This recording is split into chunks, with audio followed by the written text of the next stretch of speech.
Francisco Ancona, muitíssimo obrigado por atender o nosso convite de estar no Farol. Um grande abraço e bem-vindo. Bom dia, Roberto. Bom dia, Limeira. Bom dia, Brasil, mundo, né? É verdade. Prazer é meu. Vamos navegar, com muito prazer. Vamos navegar, é isso aí. Bom, eu tenho duas perguntas básicas que dá para a gente encerrar a entrevista aqui. A primeira delas, né? O que o levou a essa paixão por frequentar cruzeiros, né? Depois eu vou te contar um particular, depois da sua primeira resposta. Com muito prazer. Na verdade, a paixão pelos cruzeiros veio junto com uma trajetória longa de 40 anos trabalhando com cruzeiros, né? Eu sou de formação publicitária e desde muito cedo, meu pai tinha uma empresa de comunicação, passei a atender contas no segmento. E assim foi uma trajetória longa na comunicação, mas que acabou me colocando em contato com uma série de outros assuntos ligados aos navios, aos cruzeiros, que vão desde o desenvolvimento de produto, marketing, a contratação de equipes para trabalhar a bordo na área de entretenimento. E então isso me fez, claro, envolver de uma maneira muito estreita com os navios e com os cruzeiros aqui na costa brasileira, e tive também a sorte e a oportunidade de, a trabalho, conhecer diversos mercados, né? Estive no Caribe, estive no Mediterrâneo, estive no Golfo, na área de Dubai, Abu Dhabi, em suma, estive nas ilhas gregas. E aí é difícil não se envolver, né, Roberto? Verdade. O navio por si só já é tão agradável, tão cômodo, tão confortável. Se você somar isso, todas essas atrações geográficas e turísticas que eu citei, o envolvimento é inevitável, né? E assim foi, com muito prazer. É verdade. Sabe que recentemente a minha esposa me perguntou, falei, você não tem nenhum sonho na vida, né? Eu falei para ela, sinceramente não tenho grandes pretensões. Tive uma vida, né, tranquila, boa até aqui. Mas se tem um sonho que eu gostaria de realizar um dia, é fazer uma travessia. Sabia que eu nunca fiz, Ancona? Nunca consegui fazer, mas não é por nada não, é por causa do avião para voltar, viu, amigo? Tá certo, tá muito bem explicado. Eu vou te contar um segredo, então. Fica só entre nós e os milhões de pessoas que vão nos ver. Tá. Eu tive mais de 1.300 dias de navegação. Em 40 anos, você pode calcular. Tive em 25 navios diferentes. Tive mais de 320 embarques na vida. Fora as inúmeras, centenas de reuniões a bordo nas escalas de Santos, do Rio, de Salvador, de Barcelona, de Gênova e assim por diante. Eu também nunca fiz uma travessia, mas não por nada. Eu não, durante essa longa jornada profissional, eu nunca tive tempo para ficar 15 ou 20 dias seguidos a bordo de um navio. Essa é a razão principal, né? Não que eu não tivesse vontade. Assim como você, eu também, a vida ficou me devendo essa. Mas, na verdade, eu posso imaginar cada dia de uma travessia, porque com a grande amizade com muitas pessoas que trabalham a bordo, com muitos passageiros, com tanta gente, eu posso imaginar como é cada dia o navio cruzando o Atlântico, indo para a Europa ou vice-versa, vindo da Europa para cá. Deve ser maravilhoso. Na sua trajetória, né, existiu um vínculo familiar, né, para entrar nesse mundo dos navios e dos cruzeiros, e na minha também houve um particular. Minha mãe gostava muito de cruzeiros, frequentava muito antes, né, de eu ter feito o meu primeiro cruzeiro, e tem uma foto emblemática que eu guardo até hoje, Ancona, que é a minha foto no dia no jantar de gala do comandante. Eu estou sentado ao lado do meu cunhado, do meu irmão, fizemos uma viagem familiar, a minha esposa foi, etc. Mas na fotografia, eu estou com uma cara, sabe aquela cara de um sujeito de pouquíssimos amigos? Eu estava num mau humor naquela viagem, eu estava morrendo de medo, eu tinha revisto o Titanic antes de embarcar, eu falei, eu estou indo para um passeio que eu não sei se eu volto e tal. E aí, depois de muitos anos, né, que eu vou com a minha esposa, ela faz questão, viajei outras vezes com a minha mãe. Vamos falar um pouquinho de segurança. Eu acho muito importante isso, porque tem gente que não tem, ainda não tem a noção da segurança e como os navios, entre aspas, né, eles não balançam, né, vamos dizer assim, né, Ancona? Sim, o que acontece? Os navios de hoje, e você está se referindo a viagens desse século, desses últimos, talvez 15, 20 anos, eu suponho. Sim. Você citou o filme Titanic, né, que é do começo desse século. Então, os navios atuais, além de terem sofisticados sistemas o balanço, né? Eles têm estabilizadores, eles têm uma coisa que os navios de antigamente não tinham. Eles têm um tamanho gigantesco. Eles viajam a velocidades, em geral, menores do que se viajava na época de ouro dos transatlânticos e tal. Então, tudo isso influi. Nós, muitas vezes, estamos a bordo de um navio atual e perdemos até a dimensão de estar navegando, por praticamente não haver balanço. Eu acho que é a isso que você se refere. É muito diferente do que era no século passado.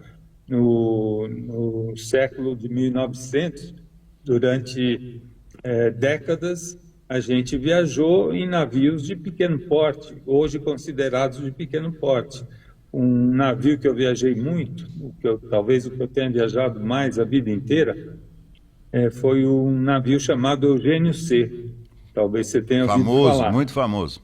Famosíssimo. Durante 30 anos navegou aqui pelo Brasil, pela costa brasileira. Esse navio era considerado um navio gigante, um navio muito grande, tinha 218 metros de extensão, de comprimento. Os navios hoje, os que vêm aqui para a costa brasileira, os maiores, estão ao redor de 330 metros, 320 metros, ou seja, eles cresceram um terço no comprimento, mas principalmente cresceram muito mais no volume deles, na altura, né? Então, os navios de antigamente tinham proas muito longas, né? Eram navios muito bonitos, até na minha opinião. Hoje em dia eles são navios com um formato diferente, eles parecem grandes edifícios, né? Sim. E eles são muito grandes, muito pesados e navegam a uma velocidade mais lenta. Então, em condições boas de navegação, eles dão a sensação de estarem praticamente parados. O que é legal por um lado, mas por outro lado, perdeu-se aí um pouco do encanto, da mística. O navio balançou, mas eu sobrevivi, eu passei bem, né? Tem um pouco isso.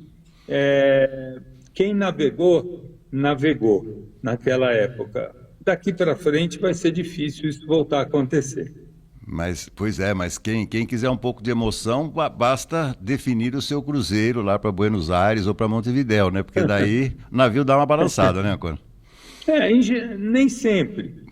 Tem um pouco de lenda nisso, mas eu diria que nas estatísticas é verdade que ao atravessar o Golfo de Santa Catarina, a gente está indo em direção ao sul, normalmente as correntes são contrárias, podem acontecer dias de ventania, de mar mexido e tudo mais. Muito mais do que um mini cruzeiro aqui pela região, né, do sudeste brasileiro, ou mesmo para a Bahia. Então, realmente os cruzeiros que vão ao sul, na direção do sul, quando passam por Santa Catarina, pelo litoral do Rio Grande do Sul, principalmente ali na região de Punta del Este, eles enfrentam um vento forte de proa que se origina, que nasce lá no Polo Sul, né? E Sim. é de lá que vem as frentes todas e tal. Mas durante o verão isso não é tão frequente.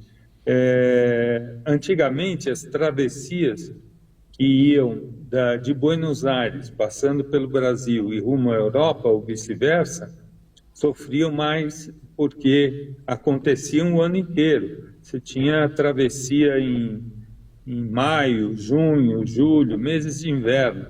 E aí realmente precisava ser um pouquinho mais valente para enfrentar. Mas eu diria que riscos ao navio ou mesmo ao ser humano, o máximo que acontecia e pode acontecer ainda é um passageiro enjoar um pouquinho, Sim, sim, sim. marear e tal. Não é agradável enquanto está acontecendo. Depois que passa, a gente tem história para contar, né? Por falar em história, lembrando sempre que o Francisco Ancona é autor do livro Memórias do DEC, né? Eu estava vendo uma sinopse que me foi enviada a respeito de passagens desse livro, e já que estamos falando de Santa Catarina, tem uma curiosidade que é contada nesse livro também, não é? Pois é, eu acho que você está se referindo a uma escala. Você sabe que Santa Catarina tem um litoral grande, né? Uma extensão grande, né? O Paraná é pequenininho, tem 60, 70 quilômetros de litoral. Santa Catarina é gigante, tem um litoral muito grande, é um estado vizinho do Paraná. Digamos que enquanto o Paraná tem mais conteúdo, recheio, né, em seu interior e pouco litoral, Santa Catarina é o contrário, tem muito litoral e pouco interior, né? Mas o que acontece? É, Lá pelos início dos anos 2000, uma operadora, uma grande operadora brasileira, posso citar o nome, espero, chamada CVC, fretava navios e parece até que está interessado a voltar a fazê-lo em breve. Falou-se já para a temporada do ano que vem.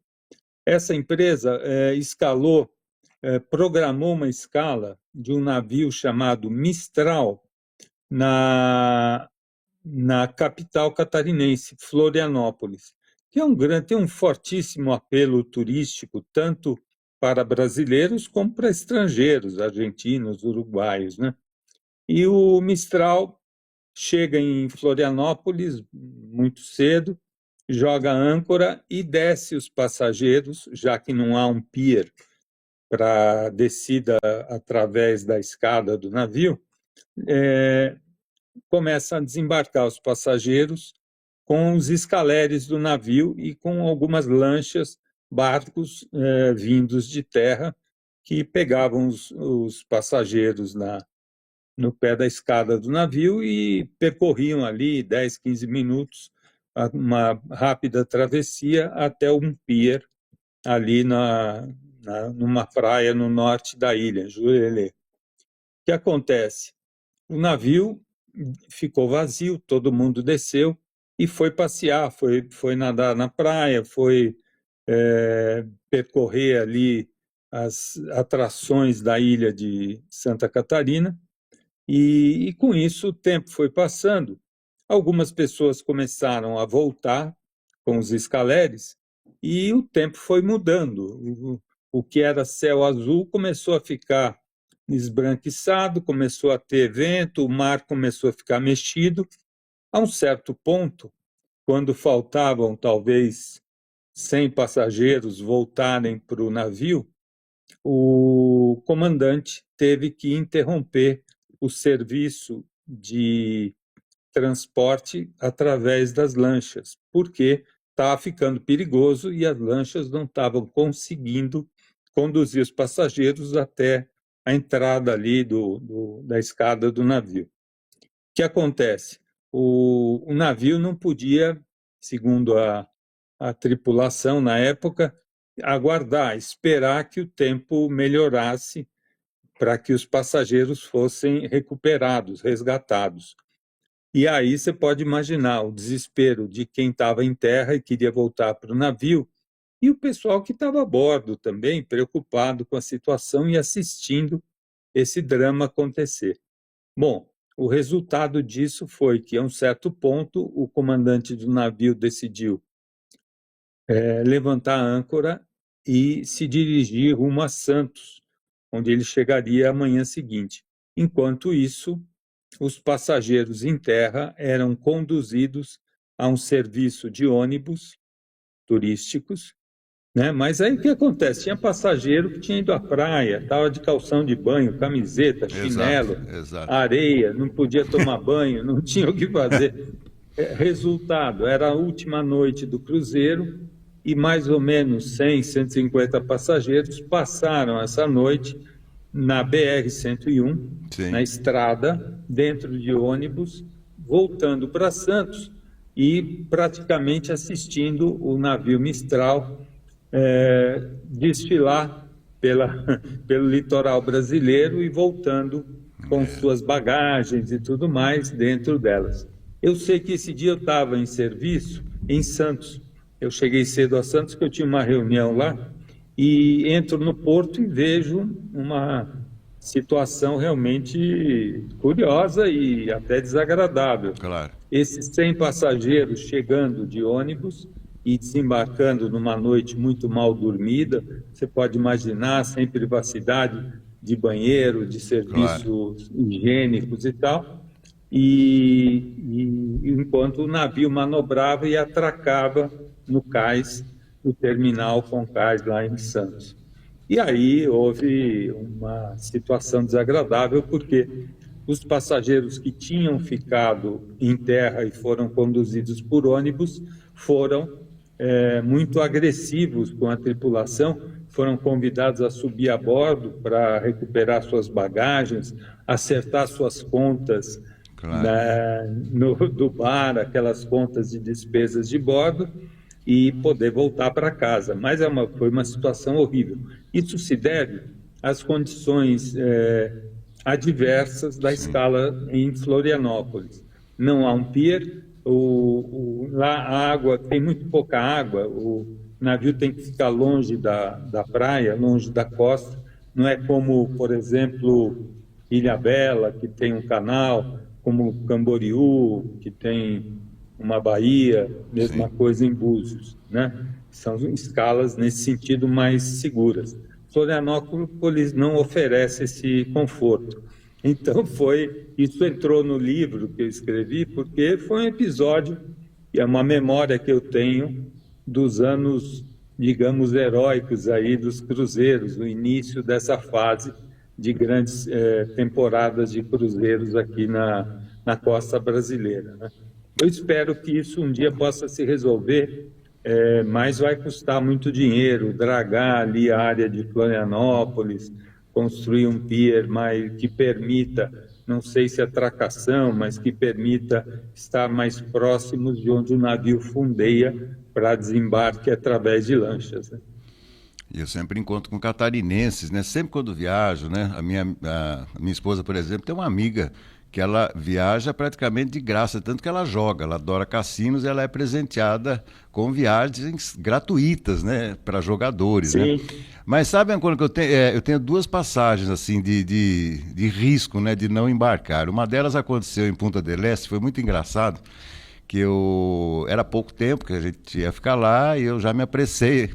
Mas em Punta del Este, quem conhece, você deve conhecer também certamente, chega num ponto que você está numa rua, eu não sei se é Rua das Focas, viu, se não me falha aí a memória, mas na Rua das Focas você tem, numa ponta da rua você tem o mar e na outra ponta da rua você tem o Rio da Plata. E aí eu comecei a me dirigir para o embarque, tomando o rumo de um lado. E aí quando eu cheguei no fim dessa rua, olhei para minha esposa, ela falou, engraçado, né? Não tem ninguém aqui, será que nós pegamos a rua certa? Só que nós tínhamos andado demais, nós fomos para o lado errado, o lado oposto, nós fomos para o mar, não para o Rio da Plata. Aí nós tivemos que pegar um táxi e sair rapidamente para não perder hora. E uma outra foi muito inusitada, nós estávamos em Buenos Aires, e aí estávamos lá em Porto Madeiro, falei, bom, está na hora de ir embora. Chegou para pegar o táxi, Porto Madeira, evidentemente, tem aquelas pontes que elas se abrem para os navios Sim, passarem e sim, quando elas se abrem, os carros simplesmente ficam parados. Aí, meu amigo, claro, espera. eu peguei um táxi e a ponte abriu. Aí meu desespero começou a aumentar porque foi um negócio impressionante. Eu falei, eu vou perder. Aí a minha esposa já ligou para a operadora de turismo. Eu preciso de um avião para voltar para o Brasil. Já deu um desespero. Mas nas duas situações deu tudo certo. Mas de fato, eu até um tempo atrás achava que realmente os comandantes eles eram muito decisivos nessa hora. Mas no ano passado eu me lembro de ter acontecido um caso que o navio atrasou, se não me engano, nós estávamos em Itajaí. Aliás, Itajaí não, nós estávamos em Ilhéus. Falei errado o nome da cidade. Ilhéus, e Certo. aí eu percebi que o navio embarcou com um atraso de mais de meia hora. Eu estava na varanda e eu percebi que chegou um atrasadinho ali, mas raramente a gente vê o navio esperar alguém, mas nesse caso aí eu percebi porque eu vi da sacada esse passageiro que chegou bem atrasado e, aliás, bem cambaleando, viu, Ancona? É mesmo, mas acontece muito, ainda mais na Bahia, aquela escala deliciosa de Ilhéus, É. né, que a gente conhece tanto e tal. Acontece sempre, especialmente nos navios de hoje, quando você tem 3, 4 mil passageiros, é inevitável, sempre fica alguém ou sempre pode ficar alguém para trás, alguém que perdeu a hora, não olhou no relógio ou em suma teve algum problema, como você teve em Buenos Aires, de trânsito e tal. Isso acontece. Eu já vi acontecer muito. Por sorte, nunca aconteceu comigo, até porque eu, em geral, trabalhando para as várias empresas que fazem cruzeiros aqui, ou faziam, é, tinha sempre que ter uma prudência muito grande em relação ao horário. Então eu não me alongava muito. Mas esse tipo de coisa é comum.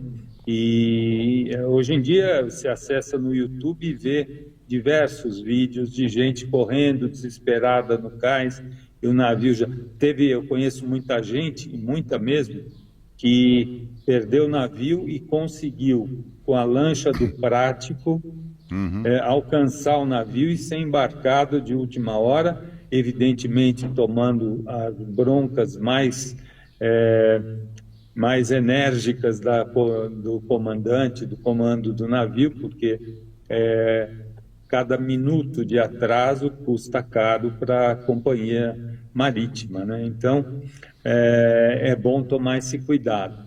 Mas é isso, está sujeito. E muitas vezes acaba virando história para contar depois, né? Claro, claro, exatamente, exatamente. Queria uma recomendação sua também, gostaria de ouvir, em relação aos casais com crianças, né, filhos pequenos e tal. Muita gente tem aquele receio de levar crianças, principalmente crianças de 5, 6, 7, 8 anos, ou seja, não bebês especificamente para o navio, com medo, né, que alguma coisa aconteça. Mas as equipes de recreação dos navios dão conta de tudo isso, não dão não, Cona? Então, essa é uma área que eu assisti de perto. Eu conheci muito de perto as áreas de entretenimento e o preparo, o treinamento, a reciclagem dos monitores especialmente de duas companhias marítimas, uma italiana e uma espanhola, que atuaram aqui no mercado brasileiro. Eu lembro quando começou o serviço de entretenimento infantil, nos anos 80 ainda, no próprio Eugênio C., que a gente já citou, e era muito iniciante a coisa, viajavam poucas crianças, viajavam essencialmente casais, não diria idosos, mas adultos maduros e tal. Era um outro estilo de viagem, né? Depois virou um hotel de lazer, depois virou realmente um destino para famílias e muitas vezes com crianças. E hoje em dia a quantidade de crianças é muito grande. Então, o que acontece? As equipes de entretenimento, recreação, se sofisticaram muito. Então, você tem por faixa de idade os clubinhos para de 3 ou de 2 a 5 anos, de 6 a 10, de 10 a 15, os adolescentes, e depois tem os jovens, né, que tem um outro tipo de oferta de entretenimento.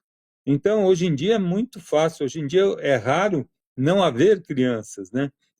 Eu lembro, por exemplo, naquela época, era muito comum você ter uma programação de entretenimento essencialmente para adultos e adultos maduros já, né? Então, tinha muito baile, muito cinema.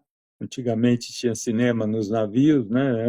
Antes que eles tivessem as TVs nas próprias cabines, tinha, mas era o ritual mesmo, né?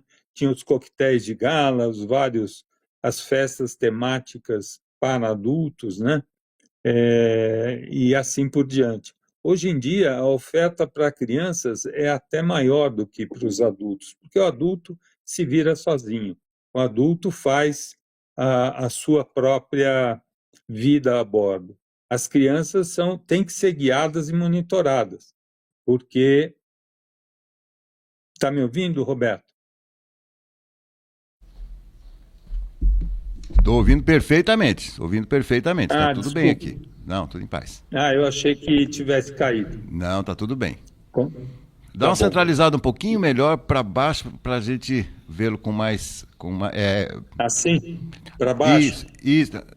Ao contrário para melhorar o enquadramento. Contrário. Isso, perfeito, perfeito, isso. Opa, escapou? Tá ótimo, Cono. Prossiga, por favor. Não, então, estava dizendo, hoje em dia é muito. é, é, a- pre- o volume maior de atividades está realmente endereçado às crianças. E o conceito é aquele: a criança fica o dia inteiro longe dos pais. Almoçam com os monitores, né, muitas vezes tem até áreas de repouso para as crianças, né, nas salas de entretenimento que eles têm, nos clubinhos, né? E os adultos fazem uma programação muito mais a seu bel prazer, né? Os pais realmente ficam livres do empenho de estar com as crianças o tempo todo. Então, hoje em dia é muito mais, a oferta é muito mais para famílias do que propriamente para, a não ser que seja um cruzeiro específico, um cruzeiro temático para solteiros ou para casais jovens, ou em suma. Mas nas viagens normais a família é prioridade. Porque quando a gente define o itinerário, por exemplo, né, tem muito essa companhia, a Costa, por exemplo, a MSC também, fazem muitos roteiros pelo Nordeste. E a cada ano a gente tem uma surpresa, ou fica um dia a mais, horas a mais. Existem determinadas escalas, por exemplo, essa última vez em Ilhéus, o barco foi embora muito cedo, ou seja, ele chegou logo às 8 horas e depois foi embora às 3 da tarde. Então, pouquíssimo tempo para os hóspedes aproveitarem, mas deviam ser condições especiais. Queria te falar outra coisa também, que é algo relativamente recente para mim, que a minha esposa, você sabe como é que é, a esposa é que puxa a gente para cá e para lá, né? E ela sempre, assim como minha mãe, sempre adoravam assistir aos espetáculos, né, noturnos que os navios proporcionam em seus horários. E mais recentemente eu adaptei os meus horários aos horários dela e, consequentemente, aos horários das apresentações. Meu amigo, vou te contar, é algo realmente extraordinário que eles apresentam para os hóspedes, né? Por isso, os teatros dos navios vivem lotados nesses horários. Você concorda? Com certeza. Primeiro, os recursos técnicos são espetaculares. Você tem recursos de som, de áudio, né, de som e de luzes incríveis. Você tem artistas performáticos, você tem atividades que não devem nada para grandes teatros europeus. A maioria dos artistas são europeus, né? Então é impressionante. As pessoas vale muito a pena. Eu acho que tornou-se, não era, tornou-se uma das maiores atrações de um cruzeiro para um público adulto.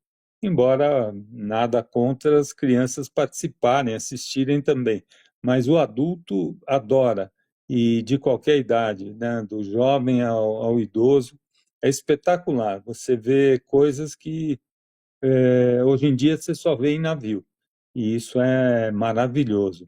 Acho que é um ponto forte, que as companhias investem muito, treinam muito, contratam excelentes artistas, e é um dos pontos básicos do sucesso da vida noturna a bordo. Deixa eu lhe falar agora, aproveitando o seu vasto conhecimento, não tem nada que me incomode em navio, especialmente, né, em particular em cruzeiros. Mas se há uma coisa que me chama muita atenção, para ser bem sincero, me incomoda um pouco. Nós passamos a época da pandemia, se quiser falar um pouco sobre isso, por Sim, favor, fique à vontade. Depois, novos hábitos foram adotados pelas companhias, né, novos procedimentos e protocolos. Mas algo que me incomoda um pouco é o seguinte, principalmente os marinheiros de primeira viagem, a sensação, entre aspas, né, de liberou geral em termos de alimentação. Nós estamos numa época onde a gente quer cuidar do meio ambiente, evitar desperdícios, mas ainda eu percebo que os cruzeiros podem avançar muito mais nessa área, principalmente do desperdício, e isso, claro, que interfere diretamente no custo da claro. operação, não é? Com certeza. A tradição de que se come muito e se come bem nos navios, ela traz esse pênalti, né? Porque as pessoas se sentem livres, muitas vezes, de se servir em abundância, em quantidades superiores àquelas que serão consumidas. E isso é muito desagradável mesmo. Eu sei que as companhias têm tentado adotar algumas medidas em relação a isso, mas ainda há, especialmente que os navios se tornaram gigantes, que levam alguns milhares de passageiros em cada viagem. Você tem passageiros de origens diversas, das capitais, do interior do Brasil, do norte, do sul, culturas mesmo, hábitos diversos. Então, é difícil você padronizar isso. Então, ao se ver perante um buffet de café da manhã, como aqueles que em geral os navios servem, o olho acaba, e são em geral opções muito estéticas, além de saborosas, as pessoas abusam e acabam desperdiçando realmente uma quantidade grande de alimentos.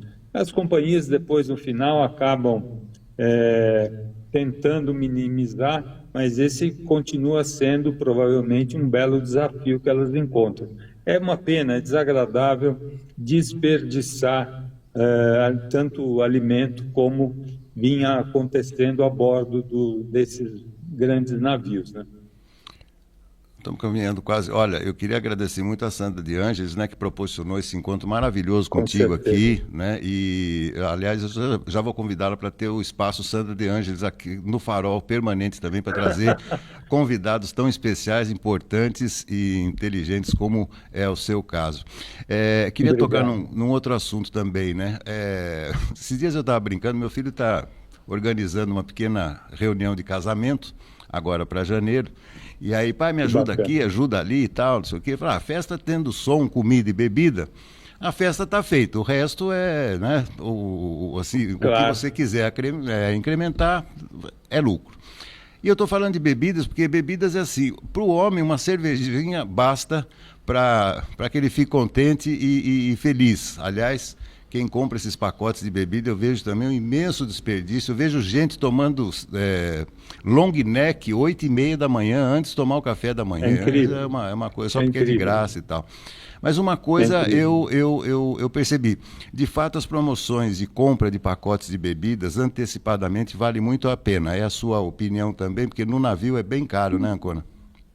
Com certeza, vale muito a pena. No navio, em geral, às vezes, mesmo sendo cobrado em moeda brasileira, em reais, a base de cálculo é a moeda ou o euro ou o dólar. Então, é muito caro.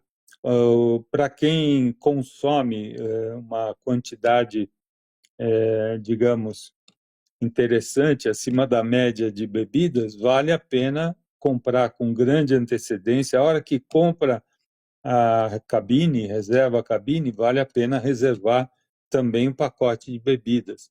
Vale a pena reservar o pacote de excursões, se for o caso, e assim por diante, porque é a maneira mais econômica de você fazer seu cruzeiro ser completo, né?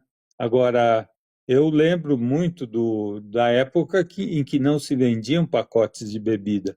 Você ia consumindo e pagando de acordo com o consumo. Aí a coisa era um pouco mais moderada, né? Mas eu entendo também que o mercado pede esse tipo de promoção. Quem lançou aqui no Brasil esse tipo de prática foi a própria CVC, quando fretava navios, tinha o bebidas incluídas. Depois as companhias italianas tiveram que adotar também, e hoje, se eu não me engano, existe no mundo inteiro esse tipo de promoção. Vale muito a pena para quem curte até vinho, né? Embora o vinho, muitas vezes, os vinhos que constam dos pacotes não são necessariamente aqueles que um bom entendedor de vinhos gostaria de consumir. Aí vai depender de cada um, tem que analisar, você faz o cruzeiro, a experiência, de acordo com a sua preferência. Perfeito. Antes da gente concluir, lembrando, né, nós já vimos a fotografia da sua obra física, né, o seu livro físico também. Deve estar nos meios digitais também, Ancona? Olha lá que beleza. Memórias do Está DEC. aqui, Memórias do DEC. É um livrão, 480 páginas, quase 1.000 fotos, 900 e tantas fotos, histórias e bastidores dos cruzeiros na costa brasileira. As pessoas podem comprar no link www.memoriasdodec, tudo junto, DEC é ck.com.br. Extremamente fácil e acho que vale a pena. Para quem curte navio, vai ter muita curiosidade, muita lembrança interessante aqui de como começaram os cruzeiros aqui na costa brasileira. Bacana. Estará em breve, tomara no meu acervo, né, na minha pequena biblioteca, porque eu tenho vários souvenirs de navio, né? Já fui sorteado para ganhar algumas coisas e tal. E olha que, inclusive, eu tive assim, o privilégio de renovar votos de casamento durante uma cerimônia cristã dentro do navio. Foi muito emocionante, viu, Ancona? Muito bacana. É bacana. Em geral, o comandante participa, né, do evento também. É muito bacana. Eu lembro do tempo em que havia padres a bordo, né? Hoje em dia já não é tão frequente, mas é um momento pessoal maravilhoso. Um casal que esteja viajando, guardar essa lembrança de renovar os votos de casamento em alto mar. Isso é fantástico, exerce um fascínio muito grande. É uma das boas coisas que se pode fazer a bordo de um cruzeiro. E nesse cruzeiro, é o primeiro que eu fiz em especial, né, que eu te falei que eu estava muito mal-humorado. O lugar que eu mais ficava no navio era numa pequena capela, era um navio da CVC, tinha uma capelinha ali, falei, aqui que eu venho todo dia para pedir proteção, viu, Ancona? Tanto medo que eu estava. Olha, era muito interessante a época que os navios tinham essas capelas ecumênicas, né? Porque eram talvez o único lugar do navio onde você podia sentar e refletir, descansar durante 15, 20 minutos, meia hora, sair daquela agitação que, em geral, são os corredores e salões dos navios, né? É maravilhoso, é uma surpresa, né? Uma das experiências inesperadas. Bacana. Bom, conversei aqui com Francisco Ancona, que é autor do livro Memórias do DEC, mais uma vez agradecendo a Sandra de Ângeles, que proporcionou esse encontro. Olha, mas não deu para a gente esgotar nem metade do assunto. Quero convidá-lo no final da temporada para estar conosco aqui novamente, para a gente fazer uma nova avaliação, ou antes se der, porque o papo foi muito gostoso e é muito conhecimento. E olha, uma coisa, né? A gente que passou dos 30, né? Vamos dizer assim. Gente que passou dos 30 faz tempo, eu acho que é quase que uma obrigação da gente transmitir conhecimento e experiência para essa juventude que vem vindo aí, né? Principalmente conhecimento e experiência. Eu acho que é um dever de todos nós, viu, Ancona? Completamente de acordo, é por isso que esse livro foi produzido e eu fico à disposição com um grande prazer. Eu tenho muita história para contar ainda. Então, quando você quiser, fique à vontade, a Sandrinha ajuda a gente a agendar e vamos conversar, vamos falar de navio que vale demais a pena. E agora vamos naquele momento que todos celebram, eu queria celebrar também, é quando o navio deixa o porto, né? Com aquele apito, aquela festa no deck, né? Lá em cima, todo mundo acenando para as pessoas que ficam em terra e muita alegria para quem vai navegar, né, Conan? É de arrepiar, né? São Verdade. algumas das melhores lembranças são essas. O navio deixando um porto onde você embarcou, ou onde você passeou, e você deixa para trás muita coisa, em compensação, encontra pela frente muito mais coisa, em geral mais prazerosa e agradável. E teve um dia, a minha esposa tem uma amiga que gosta de frequentar o Yacht Clube de Santos, que fica no Guarujá. E uma das distrações desse Yacht Clube é ver os navios, né, na época de temporada. É verdade. Que é muito bonito também, eu já fui nesse deck e tal. E aí a amiga dela falou para ela, não deixa agora, se for embarcar, faz tchauzinho para mim. Mas eu falei, eu vou tentar. Parece que a gente... Né? Até parece que dá para ver, né? Mas é uma das coisas emocionantes também, é ver o navio no horizonte, passando, deslizando, né, pelo Oceano Atlântico, é bonito demais. Desperta muito sonho, né? Você vê que muitas vezes o cinema usou dos navios, tem um capítulo no livro, por exemplo, você vai ver, que é dedicado aos filmes que o cinema produziu a bordo ou inspirado em navios, além do Titanic, claro, mas tem uma série de filmes românticos, de aventura, comédias e tal, é muito bacana. Esses dias Vale eu vi inclusive um recorte de como é que chama? Aqueles bastidores lá do Titanic, as cenas de inundação da escada foram todas reais ali, entre aspas, né? Com muita água, Sim. Todos os atores completamente molhados ali, os cinegrafistas, Sim. foi muito intenso, viu? Me chamou muita atenção. Aquela foi uma super produção e algumas coisas são icônicas. Esse filme, por exemplo, quando você pensa em cinema, em navio, te vem em mente imediatamente a música da Celine Dion, o filme Titanic, né, o Leonardo DiCaprio. Quando você pensa em shows a bordo de navio, tudo começou com o Roberto Carlos, por exemplo. Depois vieram tantos. Todo dia aqui está saindo um cruzeiro com um artista. É normal, hoje em dia virou uma febre e tal. Mas tudo teve um início. Em relação aos shows, foi o Roberto Carlos, sem dúvida. E assim vai. Tem muita história.